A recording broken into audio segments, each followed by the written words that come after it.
ఆంధ్రప్రదేశ్ ముఖ్యమంత్రి నారా చంద్రబాబు నాయుడు పంచగ్రామాల ప్రజలకు శుభవార్త చెప్పారు.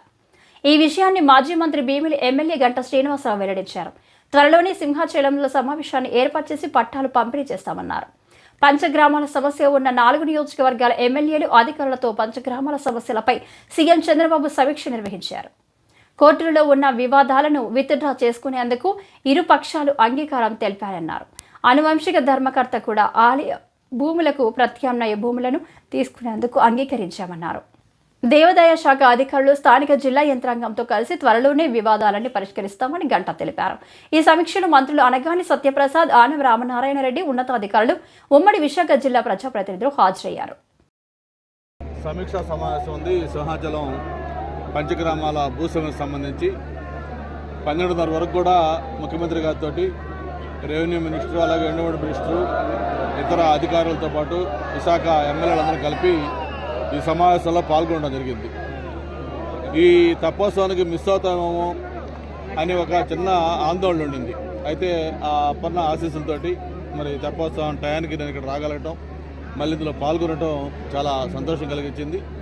ముఖ్యంగా ఈరోజు జరిగిన సమీక్షా సమావేశంలో ఎన్నో ఏళ్ల సమస్య పంచగ్రామాల భూ సమస్య, దానికి ఒక తొలి అడుగు పరిష్కార దిశగా పడింది. మరి ఈరోజు 12,000కు పైగా ఉన్న స్ట్రక్చర్లకు సంబంధించిన ఇష్యూకి సంబంధించి ముఖ్యమంత్రి గారు ఒక నిర్ణయం తీసుకున్నారు.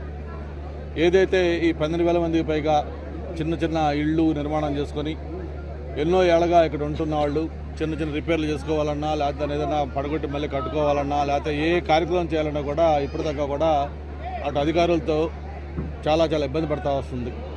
దానికి సంబంధించి ఎన్నో ఏళ్ళగా ఎన్ని ప్రయత్నాలు చేసినప్పటికీ కూడా ఇప్పటిదాకా దానికి ఒక పరిష్కారం లభించాల.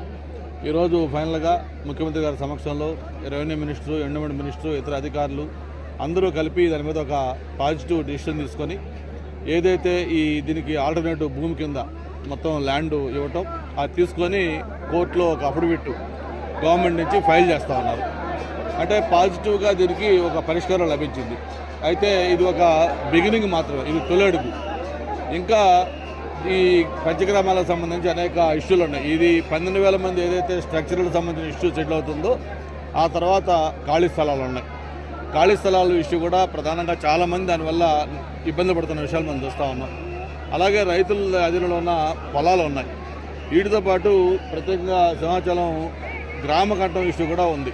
అయితే ఇక్కడ ఈరోజు మాకు కూడా స్పష్టంగా చెప్పడం జరిగింది, ఏదైతే దేవస్థానాలకు సంబంధించిన భూములు ఉన్నాయో ఆ భూముల్ని అన్యాకరణం చేసి దేవస్థానాలకు కూడా నష్టం జరగకూడదు, పబ్లిక్లో జగడు రాకూడదు అని చెప్పి స్పష్టంగా ఆనువంశిక ధర్మకర్త అశోక్ రాజు గారికి కూడా ఒకసారి ఎక్స్ప్లెయిన్ చేయండి, ఆయన అనుమతి కూడా తీసుకుందాం, ఆయన సమ్మతితో చేద్దామని చెప్పడం, ఆయన కూడా ఈ ఆల్టర్నేటివ్ ల్యాండ్ ఏదైతే మనం ప్రపోజ్ చేసామో దానికి ఆయన కూడా అంగీకరించి ఆయన కూడా మంచి మనసుతోటి ఒప్పుకోవటం. మరి ఈరోజు ఒక దేవస్థానం నష్టం జరగకూడదు, అట్ ద సేమ్ టైం ఎన్నో ఏళ్ళగా వాళ్ళ అధీనంలో ఉండి వాళ్ళు పొజిషన్ చేస్తున్న వాళ్ళకి న్యాయం చేయాలి, ఇద్దరు కూడా విన్-విన్ సిచ్యువేషన్లో ఉండాలి, అటు న్యాయం చేయాలనే ఉద్దేశంతో ఇటువంటి నిర్ణయం తీసుకోవడం జరిగింది.